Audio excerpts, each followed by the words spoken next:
My name is Eden Ashcroft. I am 35 years old. Exactly 4 weeks ago, my mother stood in front of a crowded ballroom of 70 guests at my grandmother's 85th birthday, proudly handing my golden sister a flawless diamond ring, my brother a heavy gold watch, and me an absolutely empty velvet box. A few guests let out nervous, uncomfortable laughs. People awkwardly stared down at their plates, while my mother beamed with a sugary, triumphant smile, looking exactly like she had just performed an act of total grace. But hidden safely in the dark under the tablecloth, my grandmother's papery, 85-year-old hand found mine, trembling just a little, yet fiercely deliberate, and quietly pressed a tiny folded scrap of paper directly into my sweating palm. 8 single words written in bright blue ink, 8 absolute words that completely destroyed the toxic empire my mother had spent 35 years ruthlessly building. Before I tell you what those 8 words said, please take a moment to hit like and subscribe, but only if you genuinely enjoy this story, and drop your location and local time in the comments. I love knowing where you all are when you hear this. Let me take you back to the day my mother finally smiled at me. That was the exact moment I knew something was horribly wrong. I live in Mapleton. It's a tiny town with 2 traffic lights, 3 diners, and absolutely zero pretense. I work as a landscape architect, though my office is just a rented studio apartment. My drafting table takes up the kitchen, and my bathroom is full of soil samples. I'm not rich. By my family's shiny country club standards, I'm a nobody. But I built this life with my own 2 hands. That matters to me. My mother, Jocelyn, runs the Ashcroft family like a dictator. She decides who gets a seat at the Thanksgiving table and who gets left out in the cold. She controls the family group chat, the holiday photos, the entire narrative. If Jocelyn says you belong, you belong. If she decides you're out, the rest of the family simply falls in line. I've been out since I was 24. My older sister Piper is 38 and the undisputed golden child. She just got engaged to Brody, a bank manager with a firm handshake and a talent for agreeing with whatever my mother says. Piper calls Jocelyn every morning. She brings her fresh flowers every Sunday. She posts heavily filtered family pictures online with captions like, "Blessed beyond measure." Then there's my brother Gavin. He's 32. He carries the Ashcroft name, and in my mother's eyes, that's all he needs to do. Gavin doesn't start trouble, but he never stops it either. He just watches. And then there is me. I am the daughter who drives 5 hours round trip every single Sunday to see my grandmother Delilah. I mow her overgrown lawn. I clean her gutters. I fix the rotting fence posts every spring. I sit on her quiet porch, drinking cold sweet tea, listening to stories about the grandfather I never got to meet. But in my mother's twisted version of reality, I only visit grandma because I'm waiting for a payout. That's the story Jocelyn spins, and that's the story everyone blindly believes. Everyone, that is, except Delilah. 11 years ago, I was 24, fresh out of college, and naive enough to think the truth actually mattered in this family. I stopped by my mother's house to drop off a birthday card. There, sitting wide open on the kitchen counter, was a bank statement, a joint account, Delilah Higgins and Jocelyn Ashcroft. My eyes caught the numbers. 4 massive withdrawals in 3 months, $18,000. The memo lines read, kitchen remodel, appliance upgrade, contractor deposit. My grandmother wasn't remodeling her kitchen, my mother was. I knew the local contractors in Mapleton. No work was being done. Jocelyn was drowning in secret credit card debt, desperately trying to keep up her wealthy facade. She needed fast cash to save face. So I asked. That's all I did. I looked at her and said, "Mom, does Grandma know you're pulling money from her account?" Jocelyn's face drained of color, then flushed a furious red. "You don't question your mother, Eden. You certainly don't audit her." I wasn't auditing, I was just asking. But that was the last honest conversation we ever had. Overnight, I became the difficult one. Jocelyn told Piper I was jealous. She told Gavin I was stirring up drama. She told our cousins I was trying to turn Grandma against them. The label stuck because labels are easy and the truth takes work. I had no idea back then, but my grandmother saw right through it all. She saw the missing money. She saw my mother isolating the only grandchild who actually showed up to help, and Delilah quietly decided to do something about it. That same year, in 2015, Delilah found out something even worse. Jocelyn had secretly added her own name to the deed of the Higgins family house. Jocelyn didn't just want the $18,000. She was waiting for Delilah to pass away so she could leverage the entire house to wipe out her hidden debts. No will, no probate, no questions asked. So Delilah called a lawyer named Timothy Caldwell, and what she built with him in the shadows over the next 11 years, I wouldn't discover for a decade. 2 months before the party, Jocelyn announced she was throwing my grandmother an 85th birthday bash at the Brentwood Golf Club. 70 guests, catered food, a slideshow, family speeches. She called me on a random Wednesday, her voice dripping with that fake sugary sweetness she only uses when she needs free labor. "Eden, I need you on the caterer, the slideshow, the flowers, and the DJ. Piper and I will handle the speeches and seating." I swallowed hard. Am I giving a speech? I asked. A heavy pause hung on the line. It's a family tribute, honey. We need people who are close to Grandma. Close? I drive 5 hours every Sunday. Piper sees her 4 times a year, but I bit my tongue. I called my grandmother instead. "Grandma, did you know Mom's planning a massive party for you?" "I heard," Delilah said. Her voice was perfectly steady, calm. "Come to the party, baby. That's all I need from you." She sounded like a woman who already knew the ending to a story we were still writing. That Thursday, I called Piper about the florist.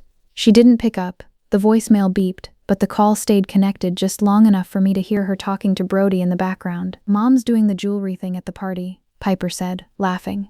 "It's going to be so good." Brody chuckled. Then Piper's voice dropped lower. "She finally gets what she deserves. Nothing."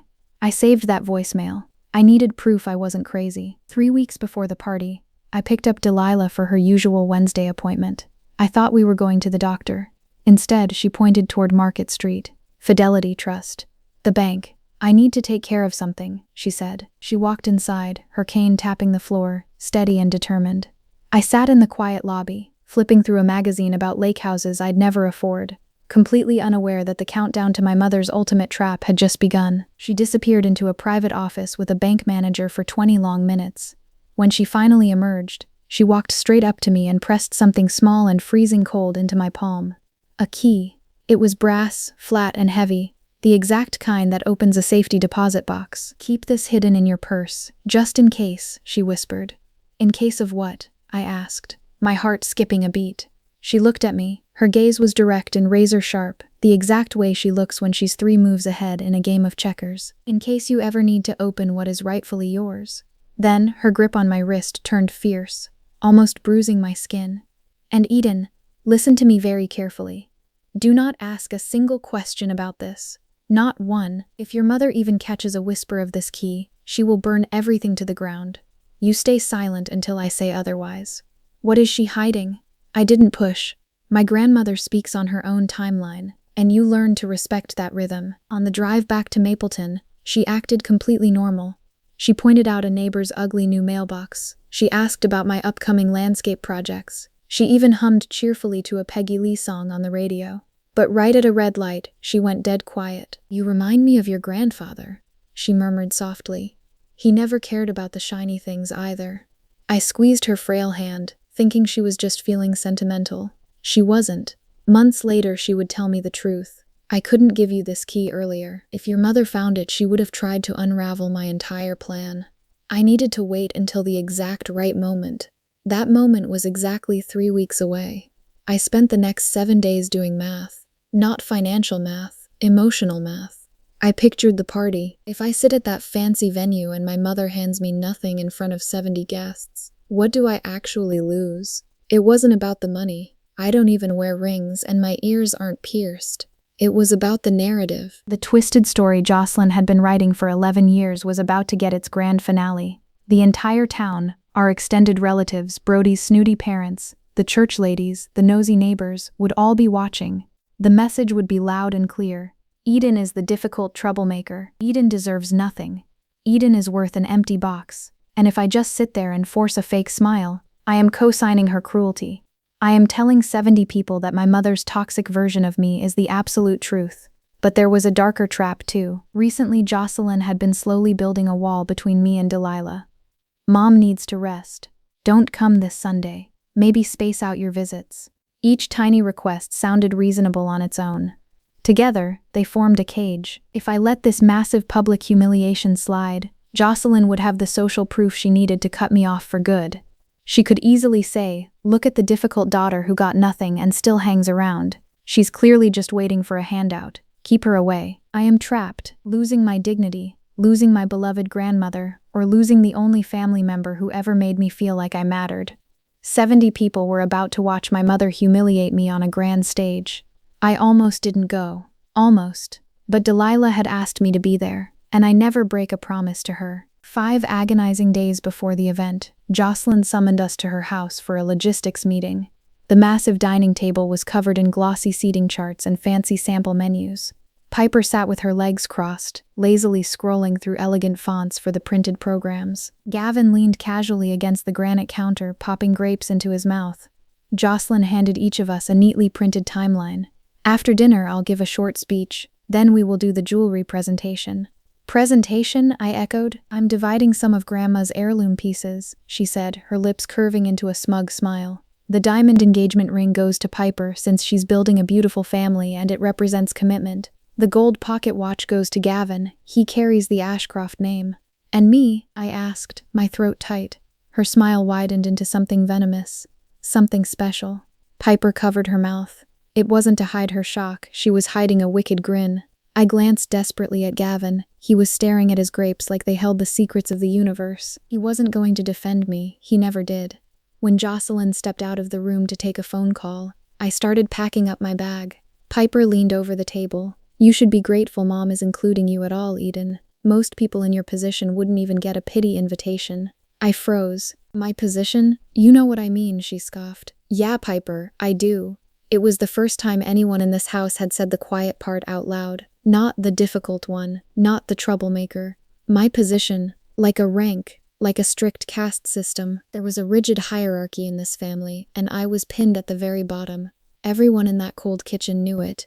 Gavin ate another grape and stayed totally silent. I drove home with my knuckles white on the steering wheel, fueled by a crystal-clear anger I hadn't felt in years. That evening, I sped straight to Delilah's house. I found her on the old porch, right where she always is when the weather is warm. She sat in her rocking chair with a thick wool blanket draped over her knees, a sweating glass of iced tea resting on the wooden railing. I collapsed onto the steps next to her and spilled everything. The timeline, the jewelry, Piper's nasty comment, the something special. Delilah didn't even flinch. I know, she murmured softly. Piper told me last week. She was bragging. She didn't even realize what she was giving away. I stared at her dumbfounded. And you're okay with this? Grandma, your daughter thinks she owns what was never hers. Delilah calmly picked up her icy glass. She has been playing with costume jewelry her entire life and calling it real, Eden. She just doesn't know it yet. Costume jewelry? What does that mean? She reached over and took my trembling hand. If anything happens, anything at all, call Timothy Caldwell. He is my attorney. He has everything. Everything? She squeezed my fingers once, firm and absolute. Promise me one thing, baby. Whatever your mother does to you at that party, do not react. Don't cry, don't argue, just wait. Wait for what? I begged. For the truth to do its own work. I sat there with her until the lightning bugs flickered to life in the dark yard. She just hummed softly into the night air. I promised I would keep my mouth shut. But as the big day rushed toward us, I realized Jocelyn wasn't just planning to embarrass me. She was preparing a public execution. I tried to force air into my tight lungs. Sitting on that shadowy porch, staring at my grandmother, I realized she wasn't scared. She wasn't angry either. She was something much deeper. Something I didn't have a proper word for until much later. Prepared. She was absolutely prepared for war. I swore to her I wouldn't react. I promised I would just wait. And exactly 4 days later, sitting in a freezing country club ballroom with a worn-out box in my hands and my mother's victorious smile burning a hole across the room, I finally understood why that promise was a matter of survival. The day of the party arrived like a heavy gavel, a guilty verdict. Brentwood Golf Club was draped in crisp white tablecloths and lush peony centerpieces. A rented projector quietly cycled through 65 years of Delilah Higgins's vibrant life. I had spent 3 exhausting days building that slideshow. I scanned every single photograph by hand. I perfectly timed every transition to an Etta James song because my grandmother loved her. 72 guests filled the massive space. The Higgins family crammed into 2 long tables. Aunt Martha sat with her reading glasses dangling on a silver chain.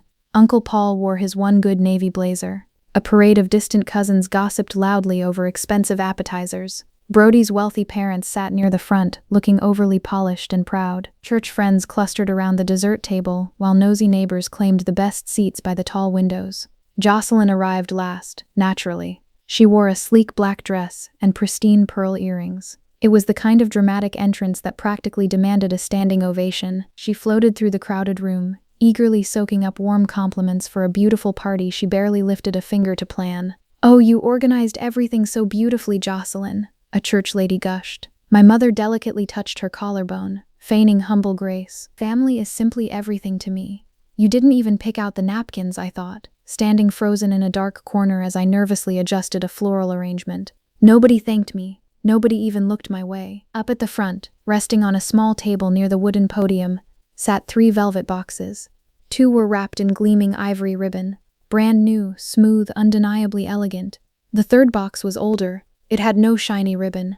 The edges were slightly scuffed and worn. It looked exactly like a cheap afterthought, mostly because it was specifically designed to be one. Then Delilah entered on Uncle Paul's arm. 85 years old, her back ramrod straight, her sharp eyes scanning the crowded room like a brilliant general inspecting a battlefield. She wore her sage green dress, the specific one she strictly saves for occasions that truly matter. Across the sea of blurry faces, she found me. Our eyes locked. She gave me the smallest, most imperceptible nod. I nodded back, my stomach twisting into painful knots. The audience settled into their chairs, assuming this was just a sweet birthday celebration. Jocelyn eagerly grabbed the microphone the second the dinner plates were cleared away. She stood right in front of the glowing projector screen, Delilah's beautiful wedding photo shining behind her, and delivered a sticky sweet speech she had clearly rehearsed 100 times in the mirror. "Tonight is about legacy," Jocelyn announced, pausing heavily for maximum dramatic effect. "It is about what our beloved mother taught us. It is about the vital importance of passing down what truly matters to the people who will proudly carry it forward." A few older guests nodded in agreement. Aunt Martha offered a polite, thin smile. "Mom asked me to do something incredibly special tonight," Jocelyn continued, turning her gaze toward Delilah. "She asked me to distribute some of her most treasured heirloom pieces that deeply represent our family's rich history, our core values, and our boundless love." I frantically watched Delilah's face. Stone. She was absolute stone. She didn't nod approvingly. She didn't shake her head in protest. She just sat perfectly motionless, her hands folded neatly on the tablecloth, her jaw set like poured concrete. Nobody else noticed her rigid posture. They were all completely mesmerized by Jocelyn. My mother had successfully hijacked her own mother's milestone birthday to build her personal theater stage.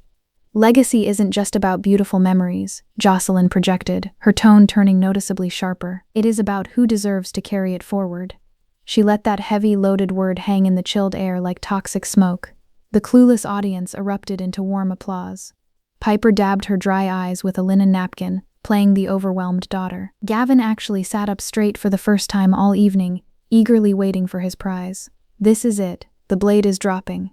I sat at table 8, the absolute farthest table in the back, with my sweaty hands clamped together in my lap. My pulse hammered so violently I could hear the blood rushing in my ears. Hidden safely under the table, my worn leather purse held a mysterious brass key, alongside a terrifying promise I was about to be brutally tested on. Jocelyn proudly picked up the first gleaming velvet box. My grandmother's piercing eyes never left mine. "Piper," Jocelyn called out, her voice expertly cracking with fake emotion. She popped open the tight lid and lifted a stunning ring right into the bright chandelier light. "Because you are building a beautiful family. Because this ring represents eternal commitment.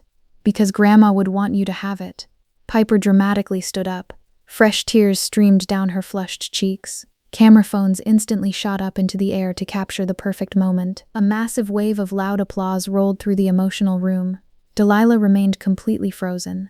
Next, Jocelyn gently placed the second pristine box right in front of Gavin. He opened it to reveal a heavy gleaming gold pocket watch. "Gavin, because you carry our proud Ashcroft name forward. Because true legacy needs a strong keeper." Gavin flashed a handsome, easy smile, slipped the shiny metal into his vest, and held it up high for the cheering crowd. Uncle Paul flashed an enthusiastic thumbs up. 2 boxes opened, 1 left. The crowded room began to nervously notice the shift. A few curious heads slowly turned toward the dark back corner, toward me, hushed. Frantic whispers traveled between the decorated tables like a live electrical wire. The 3rd box sat there alone, pathetic and small. A woman I didn't even recognize leaned close to her husband's ear. "What's in the last one?" she loudly whispered. Jocelyn heard her. She was supposed to hear her. This was the brilliant, twisted architecture of her cruel plan. The agonizingly slow build, the dramatic pause, the captive audience leaning in closer. My mother slowly turned to face me, our eyes firmly locked across 4 crowded tables and 35 miserable years of cold silence. She delicately picked up the scuffed box. She walked toward me, so incredibly slow, every single footstep perfectly calibrated to maximize my total humiliation. The large room went totally quiet, not a peaceful, happy quiet. It was the terrifying, suffocating silence right before a massive storm breaks. Breathe, Eden. Do not break. She stopped right in front of my chair. 72 people collectively held their breath, waiting for the final reveal. And for you, sweetheart, my mother cooed. Her voice dripped with that sugary sweetness she exclusively reserves for acts of public destruction. She extended her manicured hand, offering the box she thought would break me forever. Completely unaware she was handing me the very weapon that would tear her own kingdom apart. The box it all came in. My mother's smile was practically glowing. Her voice echoed off the country club walls, bright and sickeningly cheerful. After all, you always said material things don't matter. I forced myself to look down. I opened it. Empty, worn velvet lining, the faded impression where a ring once sat, the hollow outline where a watch once rested. It was a graveyard of jewelry that had already been given to someone else. A few people actually laughed. It wasn't a mean laugh. It was that deeply uncomfortable sound that escapes before the brain can even process the cruelty. One of Brody's stuffy colleagues let out a low, shocked whistle. A church friend gasped and covered her mouth with a napkin. Jocelyn stood towering over me, basking in her masterpiece. Piper stared hard at her untouched plate. Gavin swallowed visibly, his Adam's apple bobbing, and reached for his water glass to avoid looking at me. My hands trembled violently. My throat slammed shut. Every instinct in my body screamed at me to stand up, to shout, to throw the pathetic little box across the room and let 35 years of suffocating silence violently crack open on this polished dance floor. Don't react. Don't cry. Just wait. Under the table, a hand brushed mine. Thin, warm, papery skin. The faintest, most deliberate squeeze. My grandmother's long fingers pressed a small, folded piece of paper directly into my sweating palm. I snapped my fist shut around it, instantly hiding it from view. I looked up at Jocelyn, at the stunned room, at the empty box resting in my lap. "Thank you, Mom." 2 words, completely flat, perfectly steady, the exact opposite of what she desperately craved. Jocelyn's triumphant smile flickered, just for a microscopic second. She had built this entire evening expecting a screaming match. She wanted the difficult daughter to prove she was difficult one final time on a grand stage. Instead, she got 2 dead words and a totally unreadable face. The tense room finally exhaled. Someone coughed awkwardly. A fork loudly scraped a china plate.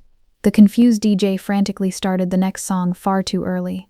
72 people had just watched me receive absolute nothingness, but hidden deep inside my fist, folded tightly between my shaking fingers, were 8 words that were about to change my entire life. I quietly excused myself. The hallway leading to the restroom felt endless. It was thickly carpeted and smelled overpowering, like fresh lilies. I shoved the heavy door open, locked it behind me, and slumped against the cold wood. My lungs burned as I forced myself to breathe. I slowly uncurled my fist. The paper was tiny, roughly torn from the corner of a cheap notepad, folded twice over. It was Delilah's neat handwriting, written in bright blue ink. The letters were perfectly steady despite 85 years of living. 8 words. "Every true thing is already in your name." Right below it, a phone number and a single word, Caldwell. I read it 3 times, then a 4th, my eyes blurring with sudden hot tears. "Every true thing already in your name." I pressed the scrap of paper hard against my chest. I stood there shivering in that locked bathroom while the DJ obnoxiously blasted "At Last" through the thin walls. My mother was out there, eagerly accepting warm congratulations on a beautiful ceremony she had specifically designed to break my spirit. The key, the safety deposit box at Fidelity Trust. Caldwell, the mysterious attorney Delilah mentioned on the porch. He has everything. I didn't understand the full massive picture yet, but I could suddenly feel the heavy edges of it in my hands. The shape of a fortress my grandmother had been quietly, meticulously building for a very long time. I violently splashed freezing water on my flushed face. I aggressively smoothed out my dress. I folded the precious note back up and shoved it deep into my wallet. right behind my driver's license, where absolutely no one would ever find it. Then I unlocked the door, walked straight back into that brightly lit ballroom, sat down at table 8, and offered a bright smile to a nervous cousin who asked if I was okay. "I'm fine," I lied smoothly. "It's Grandma's night." 8 tiny words in my grandmother's handwriting. That was all I had to hold on to. And yet, it was infinitely more than Jocelyn had given me in my entire 35 years of existence.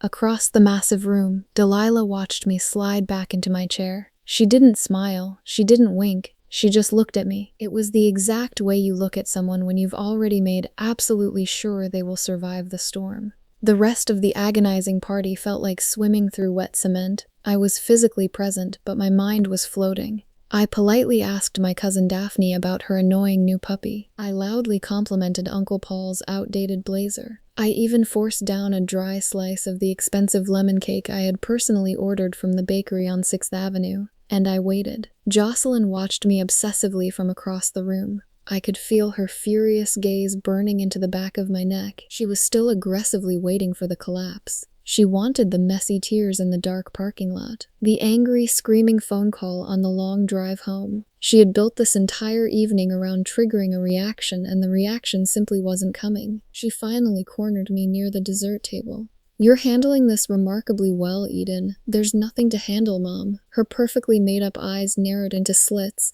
"I just want you to know this wasn't personal. Of course not." She desperately searched my face for a tiny crack, found absolutely nothing, and marched away with her tense shoulders significantly tighter than when she had arrived. Aunt Martha cornered me near the drafty coat room as the night wound down. She's Delilah's younger sister, 76, sharp as a tack, and with zero patience for family theater. "That wasn't right, Eden," she said quietly.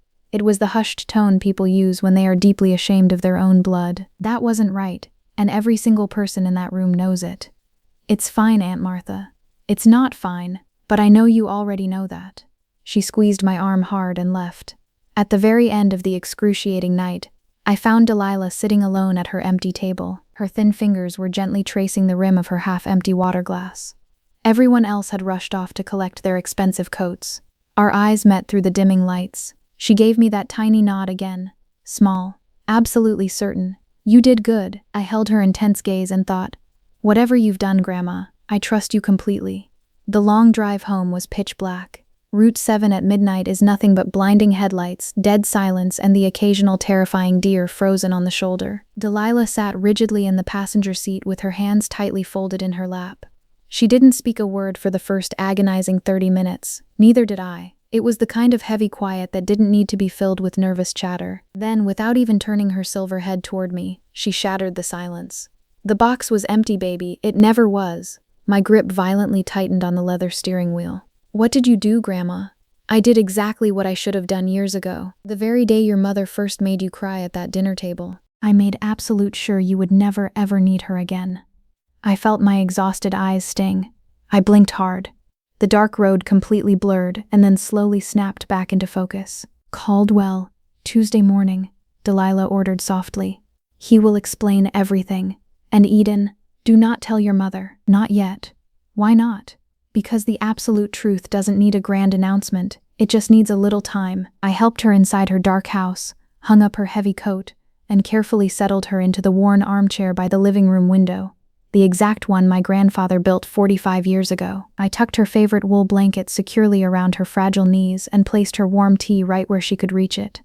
As I turned to leave, she suddenly caught my wrist. Her sudden grip was shockingly strong for a woman her age. "You were always my absolute favorite," she whispered fiercely into the quiet room. "Not because you were perfect, but because you were true." I didn't realize it then, but those words were the final key unlocking a vault Jocelyn had spent 11 years trying to bury. I barely made it to my freezing car before I completely broke down. It wasn't the kind of crying you do when a bone violently snaps or a romantic heart breaks. No, this was the gut-wrenching, uncontrollable sobbing of someone who has finally desperately heard the exact words they waited their entire life to hear. True, my grandmother actually saw me. She really, truly saw me. Tuesday morning was an agonizing 72 hours away. I didn't sleep a single wink either night. I just lay flat on my lumpy apartment mattress, staring blankly at the cracked ceiling in the pitch dark. My leather purse sat on the nightstand, incredibly heavy with a single brass key. My wallet held a folded piece of paper, and my racing mind aggressively replayed the sound of Delilah's fierce voice over and over again. True, true, true. What on earth is waiting for me on Tuesday? Tuesday finally dragged into existence. By 9:05 a.m., I was already gripping my cell phone so hard my knuckles physically ached. I dialed the number. 2 rings. 3. A woman's voice answered, professional and incredibly warm. Caldwell and Associates. This is Eden Ashcroft, I managed to whisper, my throat completely dry. Delilah Higgins is my grandmother. She told me to call. A slight, shifting pause. Then the tone instantly warmed. Oh, Miss Ashcroft. Yes, Mr. Caldwell has been eagerly expecting your call. Expecting? Not, let me check his busy schedule. Not, can I take a quick message? Expecting? It felt exactly like a grand seat had been secretly saved for me at a massive table I didn't even know existed. Can you come in at 3 o'clock today? She asked. I'll be there. It was a brutal 5-hour drive across the state. I didn't care. I would make it, somewhere past the sprawling county line, with the gray highway blurring past my windshield. My phone violently buzzed. Jocelyn. I hit accept. Hello? Eden, my mother said. Her voice was perfectly measured and rigidly controlled. It was the exact chilling tone she uses when she's quietly checking a foundation for structural damage. We should talk about the party. Here it comes, the trap. I think you handled it remarkably well, she continued smoothly. She was actively gauging my temperature, testing the waters to see if the difficult daughter was finally going to throw a predictable tantrum. Thanks, Mom, I replied, staring blankly at the road ahead. I just want you to know it came from a place of deep love, she lied effortlessly. The empty box was highly symbolic. I know. A stunned beat of silence hung on the line. Good. We should do lunch sometime. Sure, talk later. I hung up the phone and merged onto the fast lane. That brief, icy exchange was the absolute last normal conversation Jocelyn and I would ever have. Caldwell's law office sat directly above a dusty hardware store on Market Street. It was on the 3rd floor of an old brick building, the kind of quiet, dignified place that smells deeply of aged paper, leather bindings, and very strong black coffee. His secretary, a sweet woman named Lillian, instantly offered me a tall glass of water. I took it with both hands because my fingers were visibly shaking. Timothy Caldwell walked out to the lobby to greet me himself. He was in his late 50s, sporting a neat gray beard and reading glasses pushed up high on his forehead. He firmly shook my hand and held the heavy wooden door open, looking at me like he had been patiently waiting 11 years to finally do it. Because he had, he guided me to a large leather chair and opened a massively thick manila folder right in the center of his mahogany desk. He laid it completely flat. Your grandmother established an irrevocable trust in October of 2015, Caldwell began, his voice low and incredibly steady. I need you to completely understand what that legal term means, Eden. Once those papers were signed, the assets tucked inside it no longer belonged to her. They belonged to the trust. Your mother has absolutely zero legal claim. Nobody does, except the solely named beneficiary. I swallowed hard. Who is that? You, Miss Ashcroft. The entire room violently tilted sideways. I carefully set my water glass down on a coaster before I accidentally crushed it. He walked me through the shocking details slowly, gently, like a kind man who frequently delivers life-altering news and deeply respects the crushing weight of it. The Higgins family house. 50 beautiful acres of prime land in Mapleton County, deeded directly into the trust. Appraised value as of last year, $1.4 million. Delilah had quietly scrubbed Jocelyn's greedy name off the house deed and transferred total ownership into the ironclad trust before my mother even realized it was missing. But how did she not know? I interrupted, my heart hammering furiously against my ribs. What about the annual property taxes? The bank letters? Caldwell smiled. It was a sharp, highly tactical curve of his lips. I am the trustee, Miss Ashcroft. All tax bills, all municipal assessments, they come directly to this private office. I pay them quietly out of a secondary pension account your grandmother cleverly set up. Jocelyn hasn't seen a single piece of paper related to that historic house in 11 solid years. He kept reading from the unbelievable file. A completely separate investment account at a different bank, funded gradually, secretly, over a decade. $400 or $500 quietly slipped away every single month from Delilah's modest Social Security. Compound interest had miraculously grown it to roughly $520,000 in liquid cash. And then came the jewelry, the real, flawless diamond engagement ring, the heavy, authentic gold pocket watch, a stunning vintage brooch, a matching set of pristine pearl earrings, all of it carefully stored inside a dark safety deposit box at Fidelity Trust. The exact box my heavy brass key opened. Total combined value? Approximately $2.1 million. The pieces your mother proudly distributed at the party are clever reproductions, Caldwell explained smoothly. Your grandmother had them specially commissioned in 2014, the year right before the trust was legally created. They are high quality, very convincing to the naked eye, but they are worthless fakes nonetheless. I sat frozen in that leather chair for a very long time. It wasn't the staggering amount of money that paralyzed me. It was the profound, deafening silence. My grandmother had spent 11 lonely years in absolute quiet, secretly building a massive, impenetrable wall of brick and steel just to shield me from my mother's daily cruelty. She desperately wanted you to know, Caldwell said softly, that you were never, ever an afterthought. Why didn't she just say something? I choked out, hot tears finally spilling over my eyelashes. Why didn't she just confront my mother directly? Caldwell leaned back in his chair, his expression turning deeply sorrowful. She did, back in 2012. He told me the heartbreaking story. Delilah had forced Jocelyn to sit down and directly told her that the constant toxic labeling was horribly unfair, that the secret financial liberties were totally unacceptable.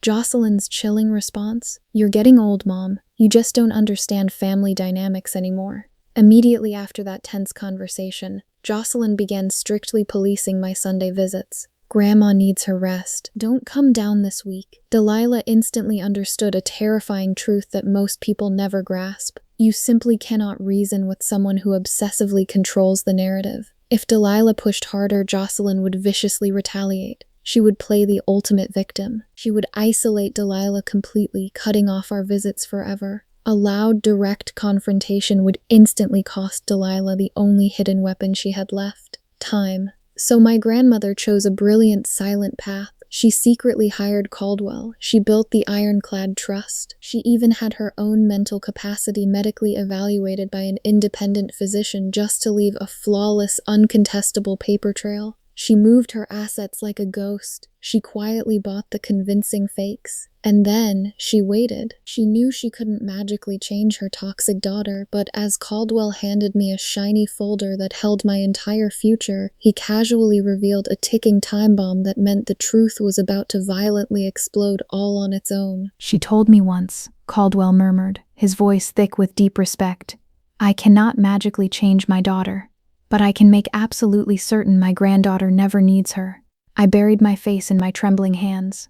The heavy dam finally broke. All those years, I thought I was suffering completely alone.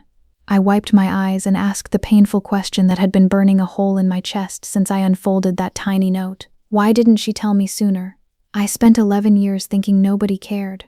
Caldwell nodded slowly. "She agonized over that decision, Eden. She told me it was the one thing she wished she could do differently. But she knew your spirit. If you knew the truth at 24, you would have confronted your mother immediately, and Jocelyn would have found a vicious way to destroy everything before the legal cement was dry." He was right. I was a ticking powder keg back then. I would have thrown the massive secret right in Jocelyn's smug face, giving my mother the exact ammunition she needed to unravel Delilah's protective web. My grandmother had shielded me by forcing me to wait. It cost her deeply, but the fortress held strong. Before I left his quiet office, I made my personal stance crystal clear. "I don't want to use this against them, Mr. Caldwell. I don't want petty revenge." He respected that, but he carefully took off his reading glasses and gave me a sharp, knowing look. "Miss Ashcroft, the ugly truth is going to claw its way out on its own. Your sister is newly engaged. She will inevitably take that heirloom ring to a jeweler to get it resized. When she does, any reputable professional will identify that stone as cheap cubic zirconia within 45 seconds. My stomach dropped into my shoes. I hadn't even thought of that. "The exact same goes for the pocket watch," Caldwell warned grimly. "If your brother has it professionally cleaned, they will spot the fake instantly. It is gold-plated base metal, worth maybe $50. How long do I have? 3 weeks, maybe slightly less." He slid a stiff business card across the polished wood. "If your mother or a hostile lawyer reaches out, call me first. Do not answer any accusations without me." I thanked him and walked out into the blinding afternoon sun. I sat in my parked car for a long time, Resting on the passenger seat was the empty box. I had brought it with me, though I didn't fully understand why. Maybe because it was the only gift my mother ever gave me that turned out to be exactly what it appeared to be. Empty, honest, a hollow insult that ironically became my most valuable possession. I drove back to Mapleton with the radio dead quiet, just the rushing wind and the staggering knowledge that an 85-year-old woman had spent a decade making sure I would survive. 3 weeks. That is exactly how long it took for the fragile lie to violently shatter. The dominoes started falling just days after the birthday disaster. Jocelyn threw an opulent, wildly expensive engagement dinner for Piper and Brody. Brody's snobby mother, Eleanor, aggressively grabbed Piper's hand right across the fancy table. "What a stunning cut," Eleanor declared loudly, examining the ring like a hawk. "But the light refraction, it's a bit cloudy, isn't it? You simply must take it to my family jeweler, darling." Piper instantly panicked. The poisonous seed of doubt was firmly planted. 12 agonizing days later, Piper strutted into Gallagher & Sons' fine jewelry. She had been shamelessly flaunting the heirloom for almost 3 weeks. The expert jeweler placed the ring under a professional loupe, frowned heavily, and called a senior associate over in hushed whispers. Then she faced my sister. "Miss, this is a very well-made reproduction. The center stone is cubic zirconia." Piper laughed nervously. "That is impossible. This has been in my prominent family for 65 years. "I'm so sorry. It is not a diamond." The blood instantly drained from Piper's face. She dialed Jocelyn right from the quiet shop in high-pitched hysteria. That exact same chaotic week, Piper called Gavin in a blind panic. If the priceless ring was fancy glass, what about the sacred watch? Gavin practically flew to a master horologist. The old man turned the heavy piece over and sighed. "Sir, this is just gold-plated over cheap base metal, worth about $50. 2 devastating discoveries, 2 elaborate fakes brutally exposed." I wasn't there for either humiliating conversation. I was sitting peacefully in my tiny apartment, softly sketching a garden plan, when my cell phone aggressively rang. 7 times. It was Jocelyn. "What did you do?" No sugary preamble, just pure, venomous ice. "I didn't do anything, Mom." Her breathing was dangerously fast, ragged. "You have been going to that house every single week. You took the real pieces and left cheap fakes." "Mom, stop. I will call the police, Eden. I will have you violently arrested for grand theft." "For what?" I asked, my voice terrifyingly calm. "You gave me an empty box. Remember?" A suffocating silence slammed through the speaker. "I didn't switch anything," I stated firmly.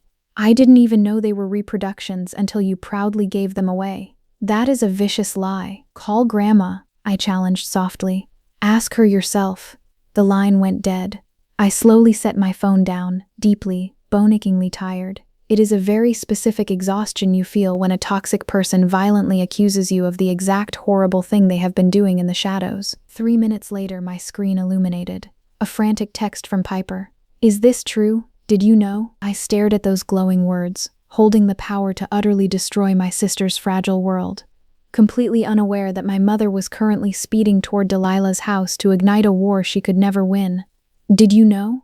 I could drop the bomb right now. I stared at my glowing screen for a long, heavy minute. I could easily explain everything to my panicking sister.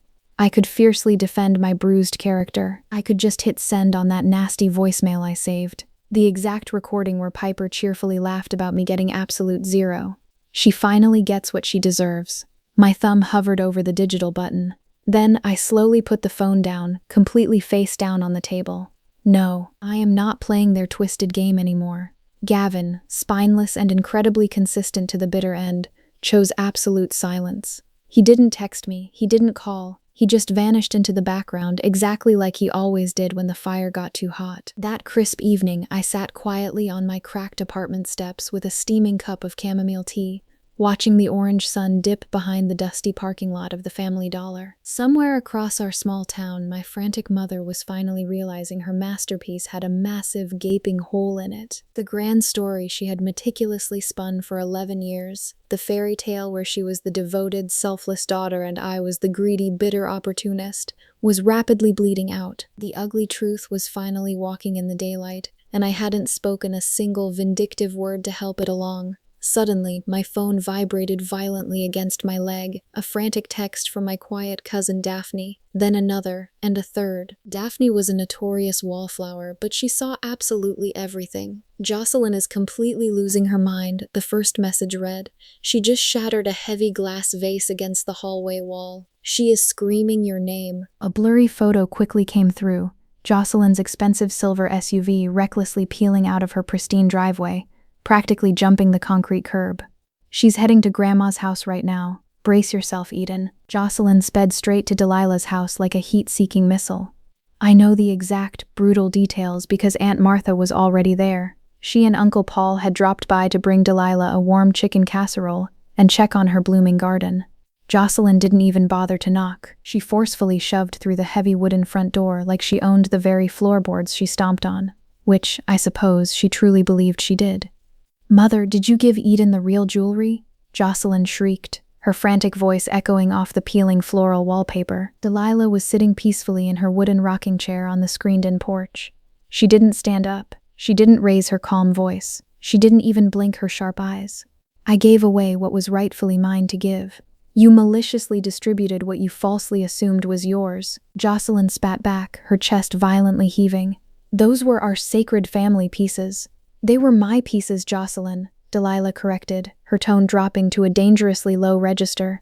"I bought them with my very own hard-earned money 65 long years ago. They were never yours to casually distribute at a fancy country club like cheap party favors." Aunt Martha slowly set her silver fork down on her plate, sensing the impending explosion. "You cannot do this to me," Jocelyn wailed, her carefully constructed composure finally cracking right down the middle. "After everything I have sacrificed for this ungrateful family." "What have you done, Jocelyn?" Delilah's voice was completely level, slicing through the humid air like a surgical scalpel. "You secretly took $18,000 from my bank account without asking. You illegally slapped your name on my house deed without my permission. You spent 11 years publicly calling your own daughter greedy. And the absolute only person stealing from me in the dark was you." Uncle Paul quickly stood up, nervously placing a heavy hand on his sister-in-law's shaking shoulder. "Jocelyn, please just sit down and breathe." Jocelyn violently shook him off, stepping backward like she had been physically burned. "She is actively turning everyone against me." Delilah looked up at her crumbling daughter with an emotion that wasn't fiery anger. It was something far older than anger. It was profound, crushing sadness. "No, dear," she whispered softly. "You did that entirely to yourself at my birthday party, right in front of 70 people." Jocelyn spun around and fled. The rusty screen door slammed shut so hard the entire porch rattled. Her thick tires threw loose gravel all over the driveway as she sped away into the afternoon. Aunt Martha slumped back into her padded patio chair, totally breathless.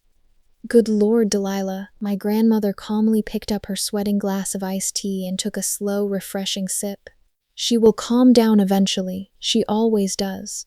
Delilah was entirely wrong about that, but she was dead right about everything else. Here is the dangerous thing about tiny towns like Mapleton. Nothing stays buried in the dirt for long. Aunt Martha immediately told her chatty sister Laura. Laura quickly whispered it to her oldest daughter, who eagerly spilled the shocking tea to 4 different busybodies at the Sunday church potluck. By the end of that chaotic week, every single one of those 72 party guests knew 3 absolute facts. 1. The flashy jewelry Jocelyn so proudly handed out was nothing but cheap glass and plated metal. 2. Delilah had secretly transferred the authentic, priceless collection, along with her historic house and life savings, directly to Eden through an ironclad trust established over a decade ago. 3. The infamous empty box. The very moment Jocelyn smugly thought was her ultimate masterpiece of cruelty was actually the most damning public evidence of her own toxic heart.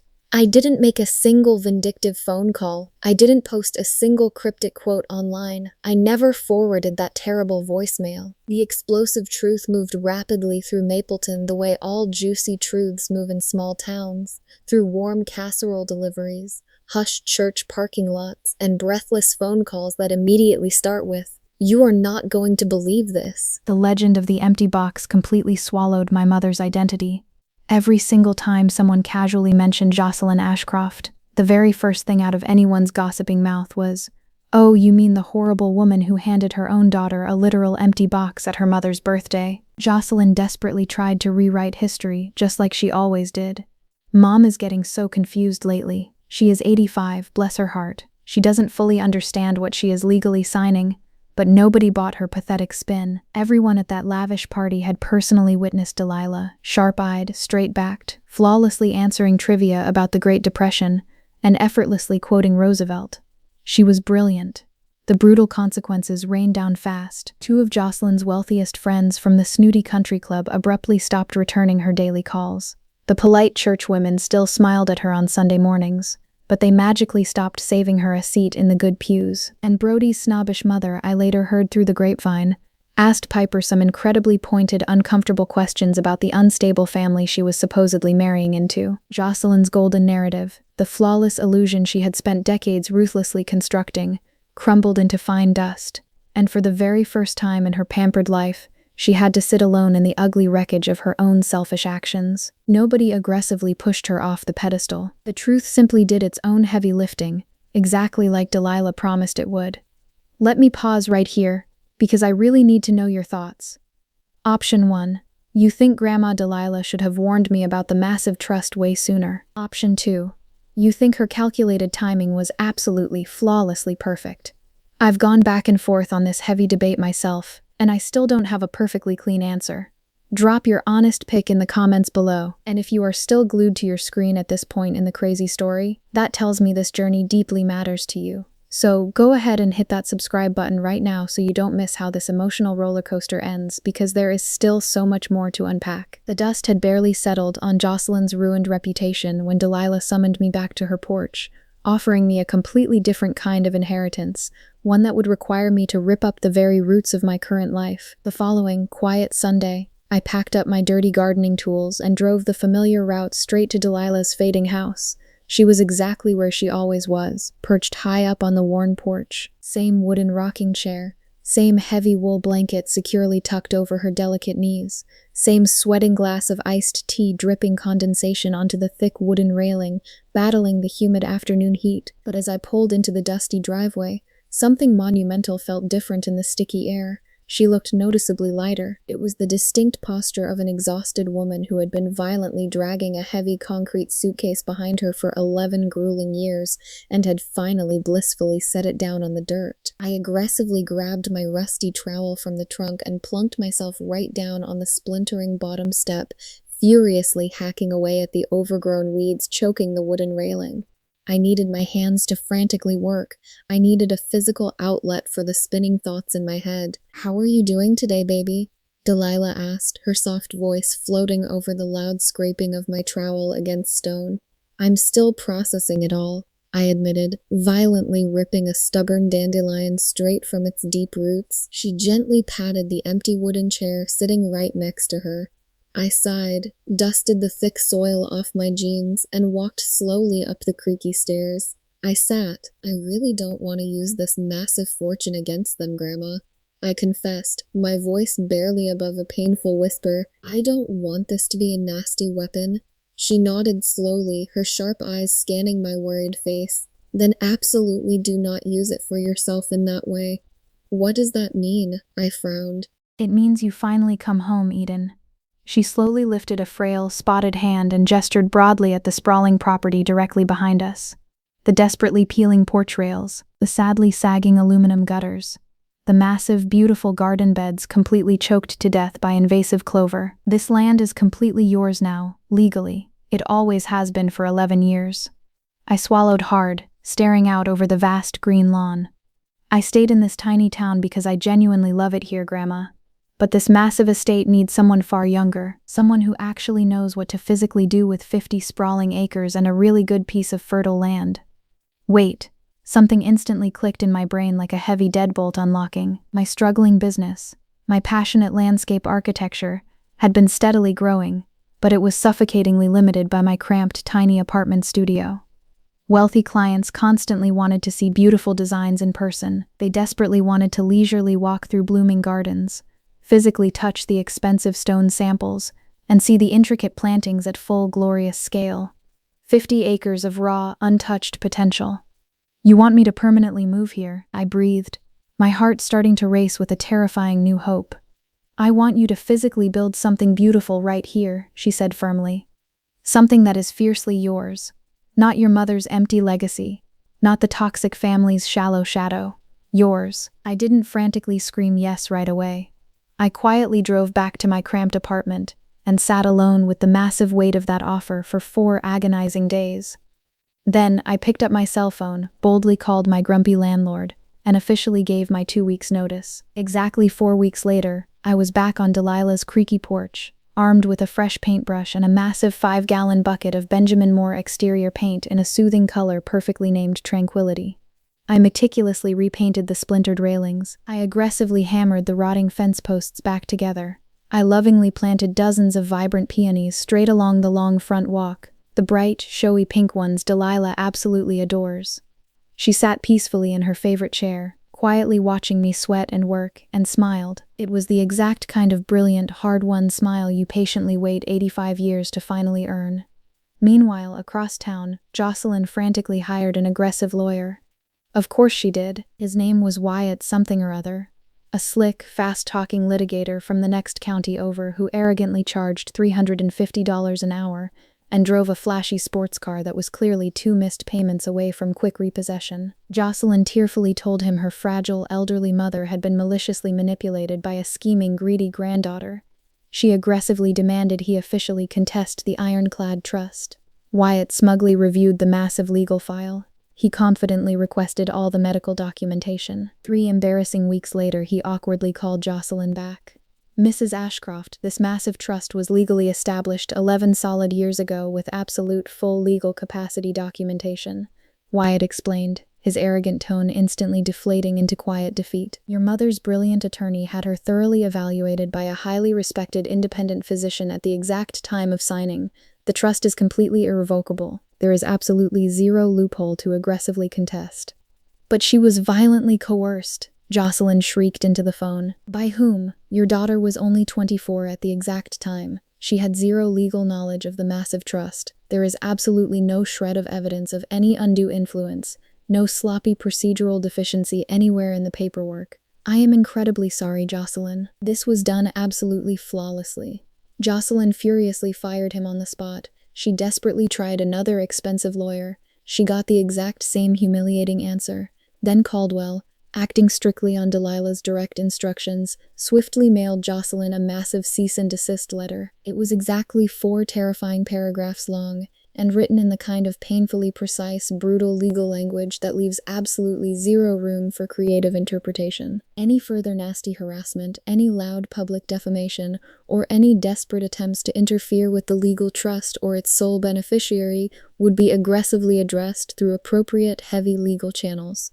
Jocelyn received the terrifying letter on a rainy Friday. I know exactly when it happened because Piper frantically texted me.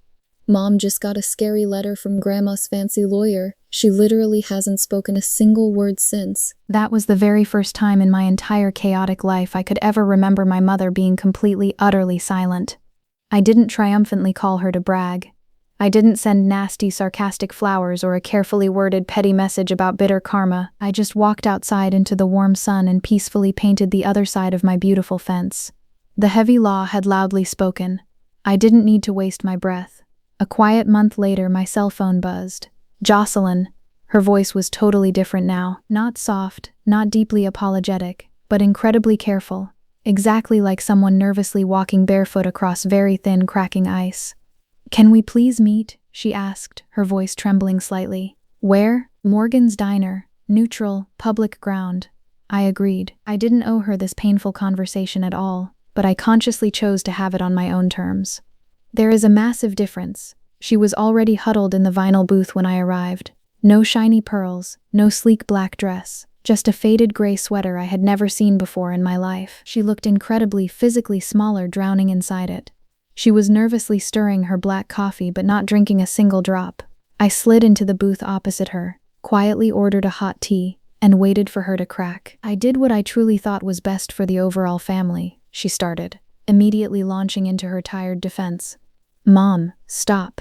I cut her off instantly. She blinked rapidly, clearly startled. I am absolutely not sitting here to angrily argue about the toxic past, I stated firmly, keeping my voice incredibly even.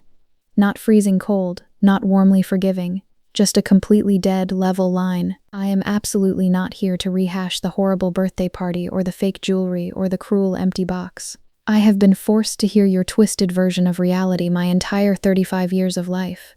I deeply do not need to sit here and absorb it ever again. She opened her mouth to protest, then quickly snapped it shut. Here is what I desperately need you to finally understand, I said, leaning slightly closer. I am not going to blindly pretend the horrible party didn't happen exactly the way it did. I am not going to pretend your actions weren't incredibly painfully deliberate. You specifically meant to viciously hurt me in front of 70 people. She stared down at her cold coffee, her shoulders sinking. And I am absolutely not going to carry this heavy anger anymore. It is way too heavy, and more importantly, it isn't legally mine to carry. You completely lost the narrative, Mom. And in the chaotic process, you entirely lost me. She finally looked up, her eyes bright with unshed tears. If you ever genuinely want a real relationship with me, it strictly starts with absolute honesty. Real, painful honesty. Not the twisted kind where you quickly rewrite exactly what happened to make yourself the tragic victim. Not today. I am absolutely not asking you for that massive miracle today. But whenever you are finally ready, if you are ever truly ready, for the absolute first time in my entire difficult life, Jocelyn Ashcroft had zero snappy comeback, no clever revisionist history, no defensive spin. She just sat perfectly still in that faded gray sweater with her freezing cold coffee, and she finally said absolutely nothing. I quietly dropped a crisp $20 bill on the sticky table to cover both our cheap drinks, pushed back my squeaky chair, and walked out into the brilliant, blinding daylight. Piper called me late on a dreary Thursday evening. I almost let it go straight to voicemail. She wasn't bravely calling to offer a deep apology. She was hysterically calling to cry. Do you have any idea how deeply humiliating this is? Her voice was thick and violently shaking. I proudly showed that stupid ring to Brody's snobby parents. His vicious mother loudly held it up right to the fancy chandelier light and publicly said, "What a beautiful cloudy stone." She sobbed heavily into the phone. And it's cheap cubic zirconia, Eden. It's literally just shiny glass. I'm incredibly sorry, Piper, I said softly. Did you honestly know before I humiliatingly went to the fancy jeweler? Did you know it was totally fake? I closed my heavy eyes and took a slow breath. I found out the exact same week you did, Piper. Just a few short days earlier. And you didn't urgently tell me? She screamed, her voice cracking with pure betrayal. Would you have ever actually believed me? A suffocating silence stretched across the line, long enough for me to clearly hear her frantic breathing slowly shift. No, she finally whispered, completely defeated. I never would have believed you. We sat there on the phone together without speaking another word for 15, maybe 20 incredibly long seconds. It doesn't sound very long on paper. It truly felt like an entire passing season of cold winter. I deeply need some time, Eden, she cried softly. Take it. She hung up the phone without even saying goodbye. But she didn't hang up viciously angry. She hung up incredibly tired. It was the exact kind of crushing exhaustion that slams into you when you finally, painfully realize the beautiful story you have been blindly living in has a completely different, ugly ending than the one you were happily promised. 4 tense days later, my screen lit up with a single text from her. I am deeply not ready to talk right now, but I am slowly starting to see dark things I violently didn't want to see before. That short text isn't a grand forgiveness. That isn't a magical reconciliation, but it was the very first painfully honest thing my golden sister had ever said to me in 11 long years, leaving me to wonder if my silent brother would ever find the courage to step out of Jocelyn's shadow. I didn't push Piper to explain herself. I didn't send that cruel voicemail I had saved on my phone for weeks, the one where she cheerfully laughed about me getting absolute nothing. I just stared at the glowing play button, my thumb hovering right over the screen. Let it go, Eden. If you hit send, you become her. I dragged the audio file straight into the digital trash bin and hit delete. I didn't erase it because my sister suddenly deserved sweet mercy. I deleted it because I simply didn't want to carry that toxic weight anymore. Some things you fiercely hold on to because they safely protect you in the dark. But some things you have to let go because they are slowly starting to turn you into the exact monster you are desperately trying not to become. Gavin didn't call to apologize. He drove. 4 long weeks after the humiliating jewelry revelation, the heavy crunch of thick truck tires echoed across the gravel driveway at the Higgins house. I was kneeling outside in the dirt, carefully splitting overgrown hostas right along the front stone path. Gavin parked his dusty truck. He just sat frozen inside the cab for a full, agonizing minute. Then he finally pushed the heavy door open, walked slowly toward the house, and sank down onto the bottom porch step. I gently pulled off my muddy gardening gloves and sat down right beside him. He stared blankly at the sprawling green yard. He looked at the fresh paint on the railings. He looked at the newly planted flowers. He looked everywhere except at me. "I always knew Mom treated you differently," he finally whispered into the quiet breeze. "I know. I didn't want to ever get stuck in the middle of her crossfire." "I know that too, Gavin." He slowly reached into his jacket pocket and pulled out the shiny pocket watch, the worthless fake. He nervously turned it over and over in his rough hands. "The expert horologist told me it was worth $50. "Yeah," he laughed. It wasn't a bitter sound. It wasn't sharp or angry. It was the incredibly quiet, bone-deep, exhausted laugh of a grown man who just painfully realized the comfortable seat he had blindly rested in his entire life was actually a cheap trap. $50, Gavin murmured, his eyes glassy. "That is exactly what I was worth to her." "That is what Mom thought you were worth," I corrected him softly. "Not Grandma." He finally turned his head and really truly looked at me. In his tired eyes, I saw something I hadn't witnessed on my older brother's face since we were little kids scraping our knees on the playground. It was the crushing recognition that his precious silence carried a massive price tag, and he had been silently paying that terrible debt his entire life without even knowing it. We sat together on that wooden porch for 2 solid hours. We barely spoke another word. We just watched the long, dark tree shadows slowly stretch completely across the green lawn as the sun dipped lower. At one quiet point, he picked up a spare paintbrush resting on a newspaper and carefully finished a sticky section of the railing I had abandoned for the next day. It wasn't a grand, tearful reconciliation. It was just 2 bruised people sitting peacefully in the exact same place for the first time in over a decade, finally refusing to pretend the massive, gaping distance between them didn't exist. It was a fragile start, a quiet, imperfect $50 start. Meanwhile, the social fallout landed squarely on Jocelyn's shoulders the exact way winter weather does. Slowly at first, and then all at once in a blinding blizzard. Her 2 closest friends from the elite Brentwood Golf Club, Laura and Donna, abruptly stopped inviting her to their weekly Wednesday patio lunches. They didn't make a dramatic announcement, they just casually stopped saving her a prime chair. Whenever Jocelyn nervously called them, she hit a cold voicemail wall. When she texted, she received a generic thumbs-up emoji and absolutely nothing else. At her beloved church, Pastor Walker quietly pulled her aside right after the Sunday service. He gently murmured something about the vital importance of family kindness and the heavy spiritual weight of our very public actions. Jocelyn furiously told the congregation he was just being petty and political. Nobody agreed with her.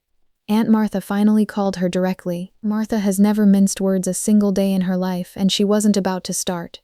"You viciously humiliated your own flesh and blood in front of 70 guests, Jocelyn," Martha barked through the phone. "And your 85-year-old mother had to sweep up your ugly mess. You should be utterly ashamed to show your face." Jocelyn angrily slammed the phone down, but Martha's sharp words traveled fast. "They always do. My mother desperately tried her classic standby move, rewriting the narrative. Mom is so deeply confused. She is just getting too old. This legal mess was all Eden's selfish doing." But the polite people in Mapleton had personally watched Delilah navigate that party room with more effortless grace than anyone under 75. Nobody swallowed the confusion excuse, and that infamous empty box, that one singular cruel detail, became the ultimate shorthand for my mother's entire ruined reputation. Did you hear what Jocelyn did? It always led straight back to that exact haunting image, a wealthy mother proudly handing her own child an empty velvet box in front of everyone she had ever known.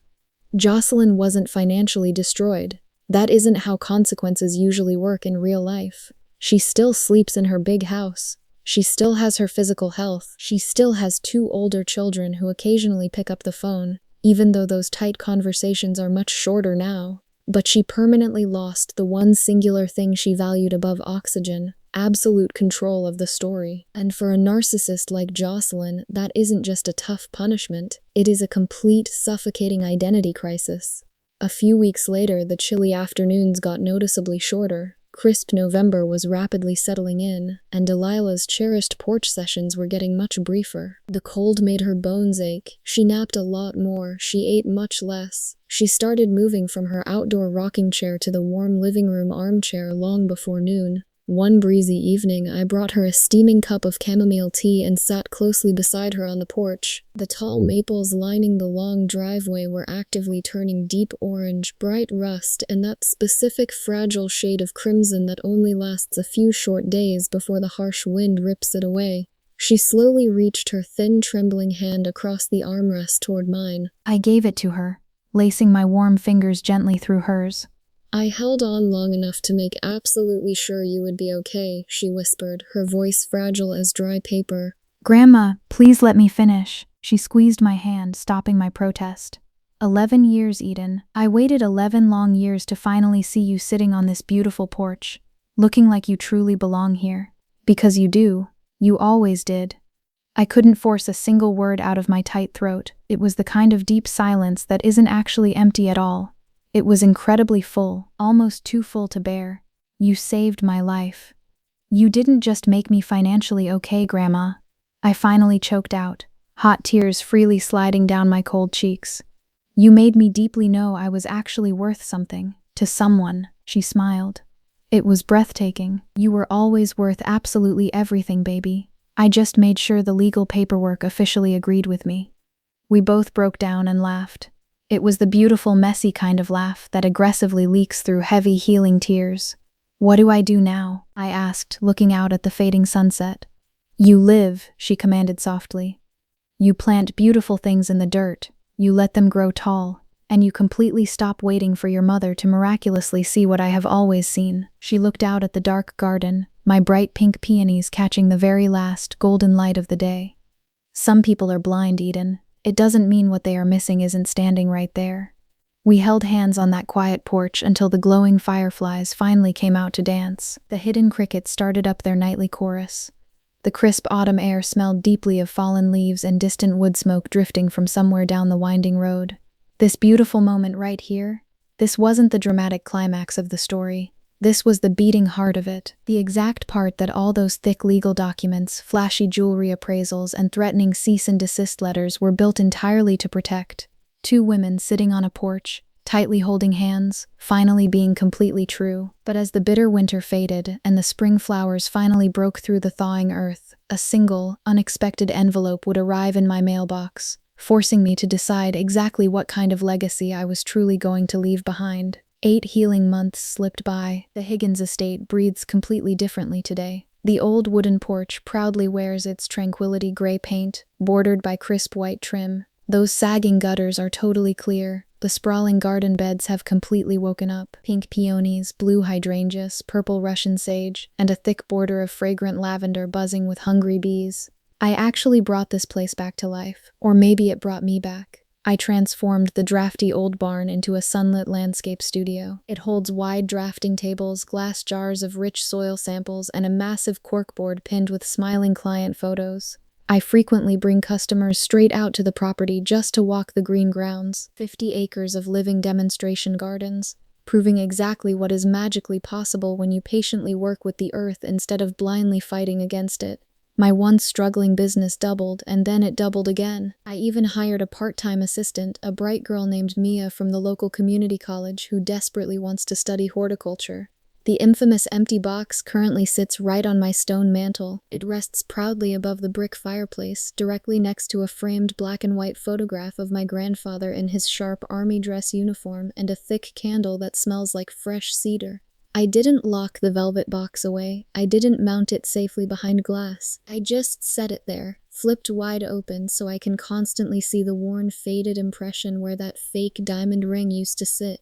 It holds absolute nothingness, yet it gave me everything. It is easily the most incredibly valuable thing I own, entirely because it is the exact catalyst that led me here. Delilah still lives safely in the big house. She is noticeably slower now. She relies heavily on the mechanical chairlift I installed on the steep stairs. She takes her warm meals in the cozy kitchen instead of the breezy porch when the autumn weather turns sharp. But every single evening, when the golden light hits the yard just right, she is out there gently rocking, silently watching me work the soil.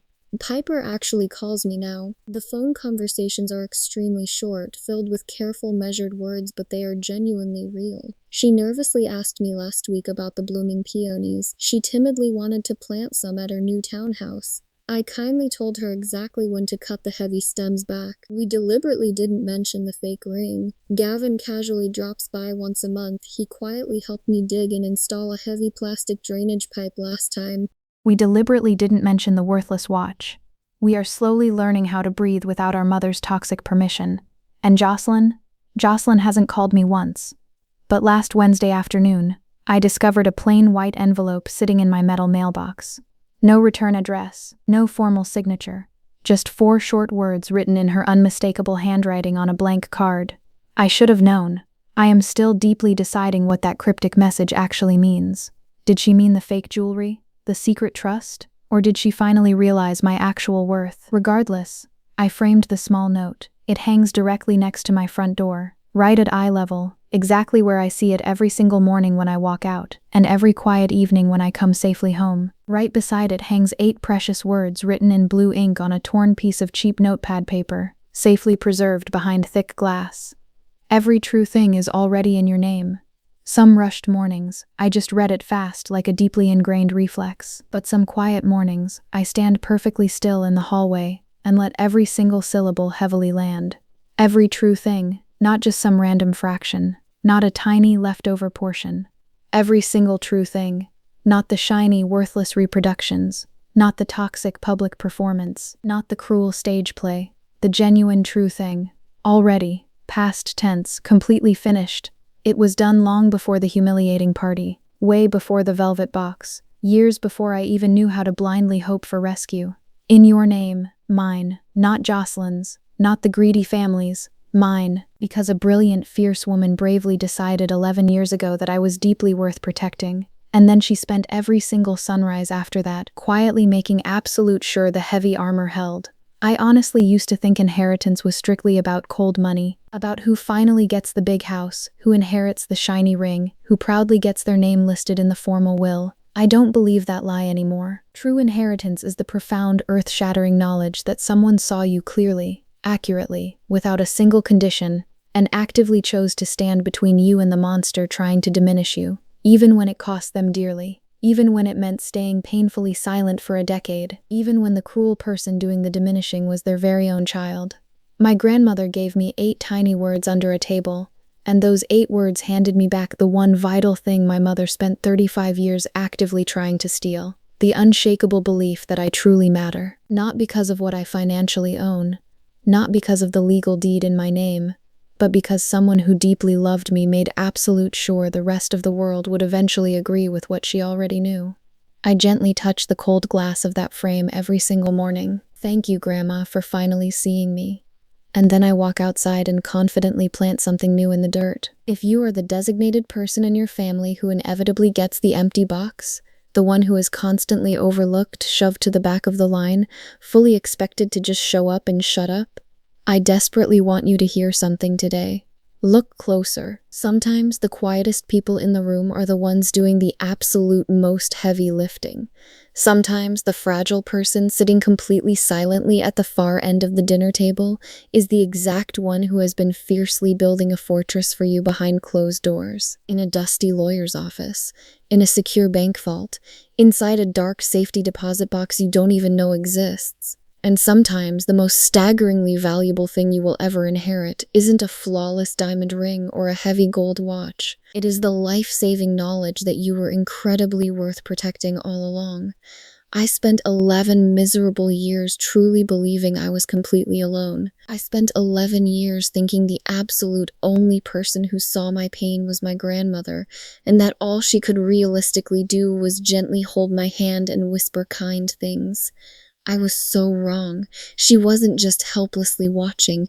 She was working, quietly, legally, brilliantly. She was paving a solid road so that when the terrible moment finally arrived, I would have firm ground to stand on. My mother cruelly handed me an empty box in front of 70 people. My grandmother secretly handed me 8 words under the table. One of those dramatic gifts cost absolutely $0 and was specifically designed to shatter me. The other was worth nearly $2.5 million and was designed to permanently set me free. You deeply matter, even when the very people who should loudly tell you that are the exact ones working the hardest to make you completely forget it. You matter. And if absolutely no one has told you that profound truth today, well, I just did. The empty box is still resting on my mantle, and every single time a curious guest asks me about it, I proudly tell them the exact same thing. It was the most incredibly valuable gift I ever received. They never actually believe me, at least not until I sit them down and tell them the entire story. And now you know it too. That is my complete story, and I desperately want to hear yours. If you have ever been the empty box person in your toxic family, the forgotten one who got constantly overlooked while everyone else soaked up the shiny rings and the loud applause, drop your brave story in the comments. I read every single one. If this deeply hit close to home, please share it with someone who desperately needs to hear it today. Sometimes the exact right story at the perfect time can completely change how somebody views their own worth. I've got plenty more stories exactly like this one. Check the description below for the very next video. It's about a young woman whose nasty family actively tried to erase her entirely from a wedding. They never expected what she brilliantly did next. I'll see you there.